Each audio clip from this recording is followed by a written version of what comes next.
This podcast is brought to you by the Institute for Building Technology and Safety, IBTS, a national nonprofit organization and trusted partner to public, nonprofit, and private clients. IBTS's work is guided by a board of directors with representatives from the Council of State Governments, the International City-County Management Association, the National Association of Counties, the National Governors Association, and the National League of Cities. Thanks for tuning in.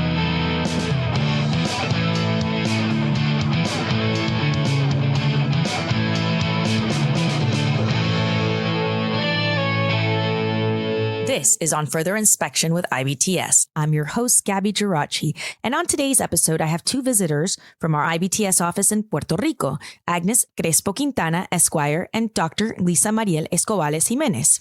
Agnes is the director of IBTS's Puerto Rico office and has more than 2 decades of experience developing public policy, furthering Puerto Rico's economic development and disaster recovery efforts, and engaging stakeholders across the island's public, private, and nonprofit sectors. She's responsible for leading IBTS's many initiatives that focus on ensuring a resilient future for Puerto Rico, including, but certainly not limited to, overseeing our Community Development Block Grant funded programs, such as the Whole Community Resilience Planning Program, WCRP for short, and its sister effort, the Municipal Recovery Planning Program, MRP for short. These are programs that fall under the purview of the Puerto Rico Department of Housing, also known as Vivienda. Both the WCRP and MRP planning program work is administrated here in IBTS by Lisa Mariel, who has a doctorate degree in business and management and more than 18 years of emergency and nonprofit project management experience. Today, we'll be chatting with them about their roles in these programs, discovering more about what it takes to develop community and municipal resilience plans for the island, which has been through so much climatic and economic turmoil in recent years. Thank you so much for being with us today, Agnes and Lisa Mariel. Why don't you go ahead and introduce some of the work in which you're involved?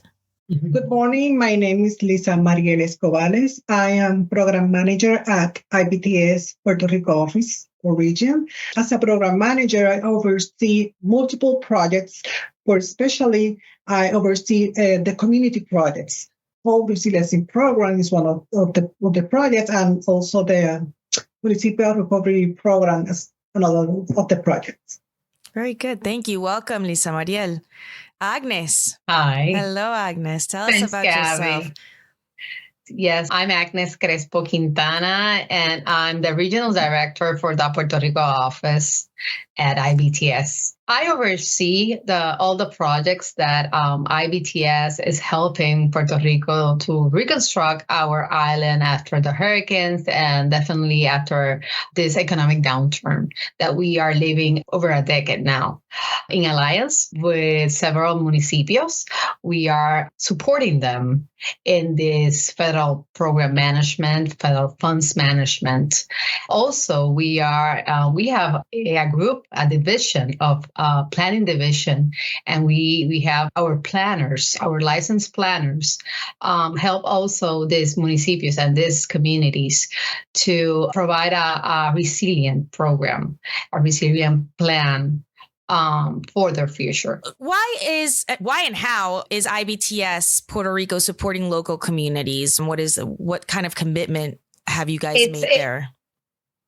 It's in our DNA. We are mission driven, definitely. Mm-hmm. Thriving communities is what we do, not only in Puerto Rico, across the nation. So part of our integrity as a non-for-profit organization is that we want to support the island, the reconstruction of communities, not only because what they've been through, but also for the future, right? So develop in every kind of sector, economic development, health, infrastructure, definitely education for students for the future, right?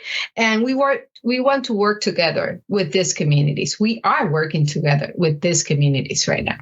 And you are part of those communities. So you're both living and working from Puerto Rico. I would be interested to know a little bit about that road as project managers, as residents of Puerto Rico, you know, working with not just the municipalities, but also the communities themselves and MRP and WCRP. Tell me a little bit about your journeys from actually getting the work, being sure that the plans are going smoothly. How intricate is this process, and how have you guys managed to organize yourselves within the projects in order to accomplish them? Well, I think as any project, at the beginning, we have the learning curve, right? WCRP is a very community-based project. It's a program, as Agnes said, that includes not only the reconstruction in long term, but also the economic. It's like a holistic view. Mm-hmm. So we need to implement the project in a holistic view. I think that the most challenging aspect of the WCRP project and working with the communities is how you gain the trust of those leaders, those community leaders, because that is your door. You need to gain their trust. So that was our first step at the beginning. Learn from the communities, listen to the residents. That's very important. Mm-hmm. Not only the guidance, but of course we have a good guidance. Of course, Vivienda or Puerto Rico Department of Housing provided guidance with the steps. And it's a very complex program because the program we are talking about 4 phases. Each one of those phases have a different task. So it's not only know the guidance, it's how you gain the trust of the residents, how you show to them, this is the project, this is something that we are going to help you in the future. We are going to give you power so you can take your decision in your community, so you can help your community from your community instead of waiting for the government. Now we are going to give you the power. For the first time in the history of Puerto Rico, this is the first project that we go to the communities, mm-hmm. to the residents, and we sit down with them. Tell me, Luis, Juan, Pedro from Utuado, Caguas, what is your issue? Let me know how you deal with Maria. What is the main problem? What do you wish? How you can think we can make a change in the community, in education, in infrastructure, and so on. Agnes, I don't know if you want to add. Yes. In order to increase that resilience and lessening mm-hmm. that impact of the economic downturn and definitely the hurricanes in the south, definitely the earthquakes, and of course the pandemic, there's a saying that the person that has the problem, that suffers the problem, definitely has the way to lessen or to improve that, or how to change it for the best. They almost every time has the solution. Mm-hmm. So that's why we go to them. That's why this program is designed from bottoms up. Mm-hmm. So that is definitely not only way we do things, it's a lesson also for us as professionals, because in every project we have this great opportunity to go to the communities and talk, directly. They feel that they are part of that solution, and that design for that resilience in the future is super important for them. Not every person in the communities have trust in the governments. That's the truth. Mm-hmm. Not only local, but the national government. So when we go, and we are a non-for-profit, and we have this mission to help design this plan, it's in alliance with them, and the project becomes more, not a task, but definitely, this project for and from the community. Mm-hmm. So you have MRP and you have WCRP. I know that MRP started before WCRP, but they're all part of the same program wheel, right? Holistic plan that Vivienda has, where different parts and pieces make up, change across the island, resilience across the island. Can you just briefly, Mariel, tell me the main differences between a municipal recovery plan, a municipal resilience plan, and a whole community resilience plan, and how they may work together, even though they're separate programs? Yeah, if we look at the MRP or the municipal plans, we are working with the mayors. We are working with the public employees that work in the municipalities. So we are gathering information with more technical would say more technical view about what the municipio needs. And we are going to give the municipio and the people who work on the decision maker in the municipality like a guidance of how or when they use in the correct way the project that may be already allocated by FEMA or CDBG funds, or maybe they are searching for another project to finish one project that are right now in place. So it's a guidance for the municipality. It's kind of high level, but the WCRP projects is more with the community. I think that's the huge difference between both are planning, both projects. In the end will be have a better planning or plan for the future for the project, short, medium, or long term recovery for Puerto Rico. However, when we talk about WCRP, we are going to the core. Right now, we are going to those communities. At some point, when we have both projects, the municipio is the person in charge to put in place the plan, the MRP plan. Mm-hmm. So they have to put together a committee and so on. But the WCRP plan, that community inside of that municipio, they are in charge of their plan. At some point, I think that they can converge. At some point that they can have put together both plans and maybe reach more opportunities for that community. Interesting. And you have that high level view where you can see that bird's eye view where you can connect them. Exactly. Right. The municipality, now they have this plan, this huge plan. But they don't have the detail, the primary data, a census per community. We don't have that in Puerto Rico. Puerto Rico have never had that. Exactly. Let me tell you. Mm-hmm. So this is the first time also for have that primary data that we are collecting from the program. So at some point when we finish, for example, Utuados communities or Ponce's communities, it will be perfect timing so they can have maybe some specific projects. I will mention to you one community in Ponce. We have this community, is Montes Llanos. This community has some issues with landslides. Right now, I think 10 or 15 families, they are out of their homes because they lost everything.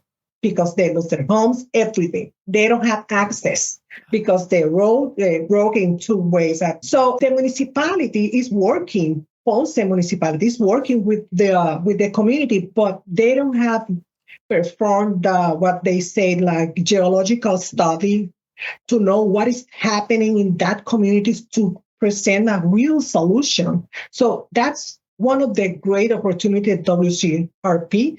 Once the planner identifies the risk and the vulnerability, we can request for a specialized project, for example, a geological project, so they can view what is happening to that community. We can present to them a real solution so they can rebuild that area if they can rebuild that area.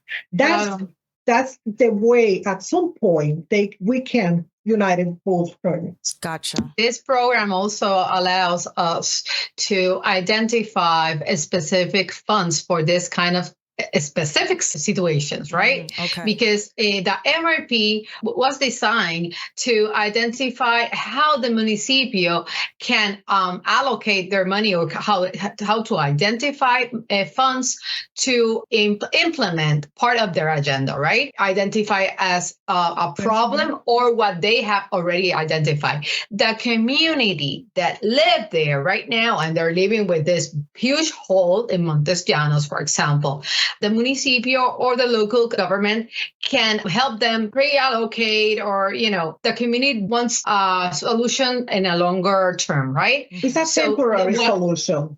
Right. Exactly. So we can identify funds to identify the origin, the genesis of that situation, or maybe a possible assessment of what really happened and what maybe is the solution in the long term, that it maybe that area is not longer residential, right? Of course. That's a possible outcome. That is possible in a whole community resilience plan. And I have to reiterate that that is our commitment to be part of that specific solutions for the community. IBTS have come to Puerto Rico almost a decade ago to provide clean energy solutions, and definitely after the hurricanes to provide that resilience as part of our expertise in the States.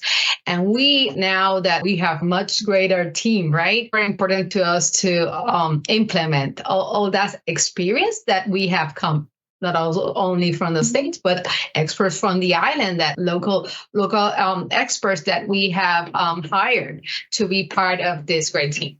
And you talk about energy. I'm guessing there are different aspects of any resilience plan, energy perhaps being one of them. What other elements are being, discussed in these resilience plans once they're completed?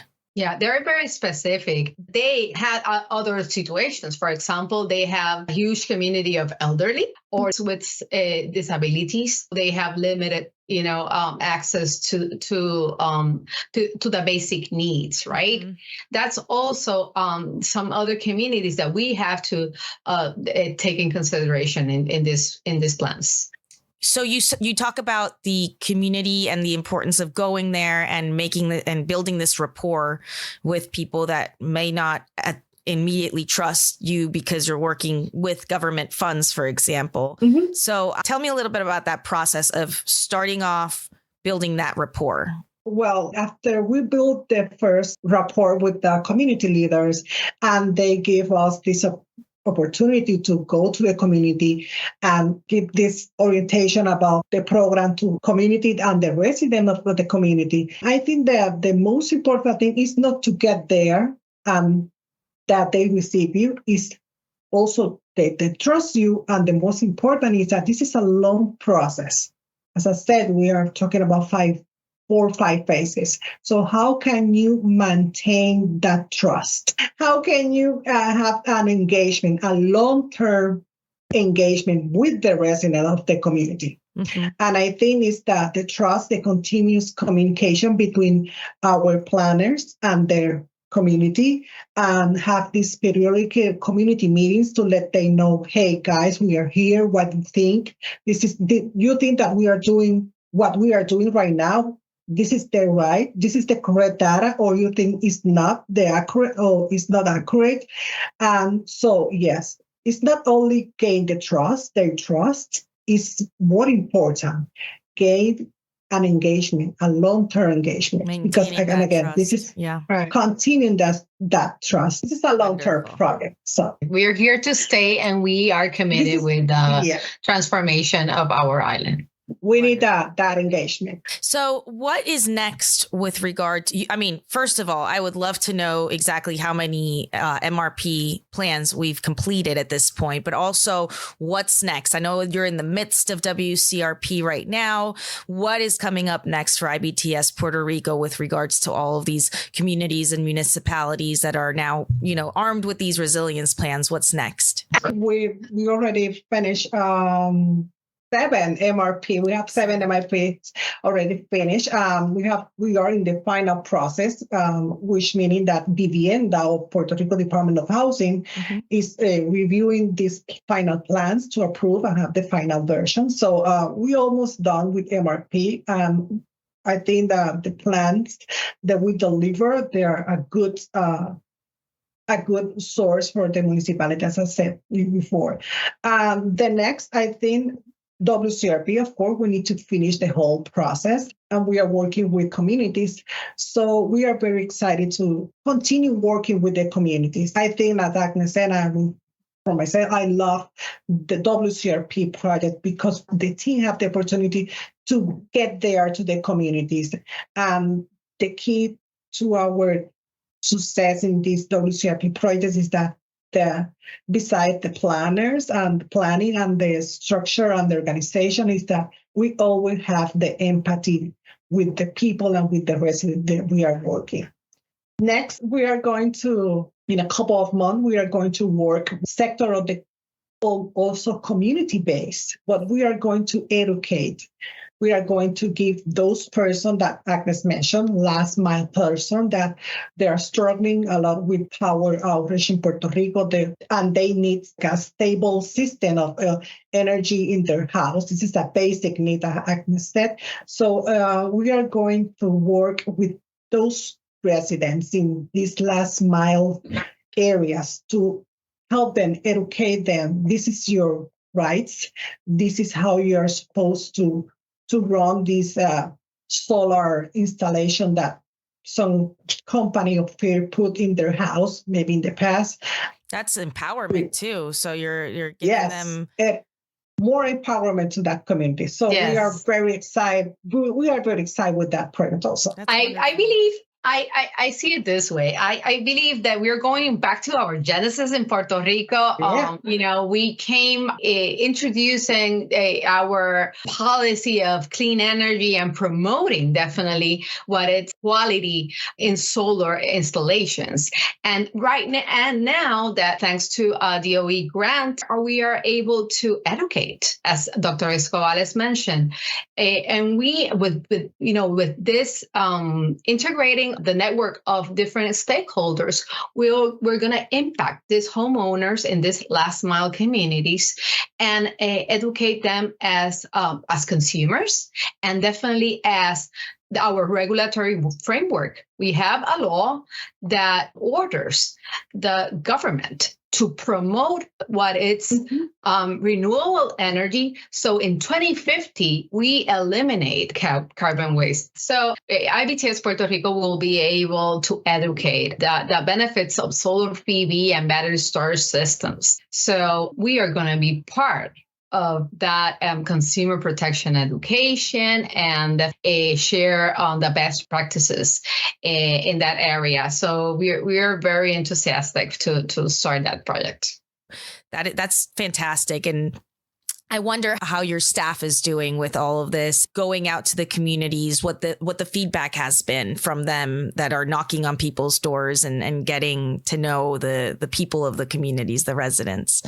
Let me tell you, and Dr. Escobales can also comment about this, but we have generated a great team in IBTS Puerto Rico. Every single employee here has been in the field, knows exactly what we do. So if you are an accountant, and you only do, the finance and also all kind of desk stuff, you also know exactly what is part of being in the field, having that empathy to discuss with the community leader, and also understand what we do and why we do it. That is super important. So when we go, we come back to the office and, starting doing our reports, we have this knowledge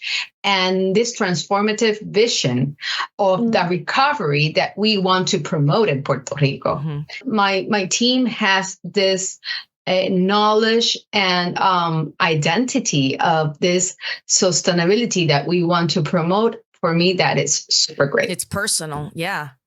Yes. Nadia, did you have anything to add to that? Yeah, I need to add that, and I like to mention by their names. We are talking about the planner Rosa Lozano. We are talking about the planner Brian Rodriguez, about Cesar Garcia, and also Heriberto Urbano, Mr. Heriberto Urbano. They are the core of the WCRP.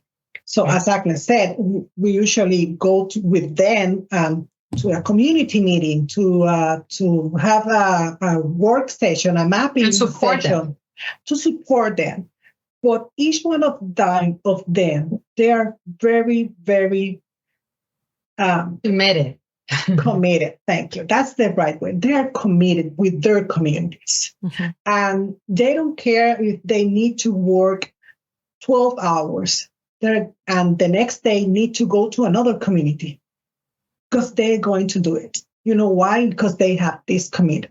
They are committed with their communities. And and they believe in the project, and they're already identified these necessities, and they know that in somehow they are doing the difference because they believe in the project, in the process. That's something for me is the key element for this great team, the effort that they put in each one of the community. They really believe in WCRP process and the project, and they believe as a planner view. And that's very important because it's not, my background is business. We are talking about some people, the person that have their background are planning. So they know the importance of the planning. And they think that this is a great step to finalize and have a great vision, it's not a resilient, it have a resilient in long term and a real resilience. So they believe, and that's for me is very important. In the office, how is the morale right now? Are you excited about what's next? Is everybody energized? It seems like it is very much so. In the office, we are very excited because we have new projects for 2024. And also, I want to emphasize that we have been receiving monitoring from other projects, and we have gotten an A. And as a result, the outcome has been very positive from the local Department of Housing. And for me, it's an honor to manage a team that is so committed and also with excellence. Yeah. This new opportunity is another community project. And I think we are very excited because as we are mission driven and we're continue working with the community. So yes, we are very excited to begin to plan and to put together the project, the deployment process, and see what happens. I'm excited to hear how the DOE project is going in a few months and learning how the WCRP project wrapped up. Looking forward to that conversation. Thank you. Thank you, Gabby, for having us. And to our audience, thanks for listening to On Further Inspection. We invite you to tune in again as we continue to explore topics and trends that are helping our communities thrive.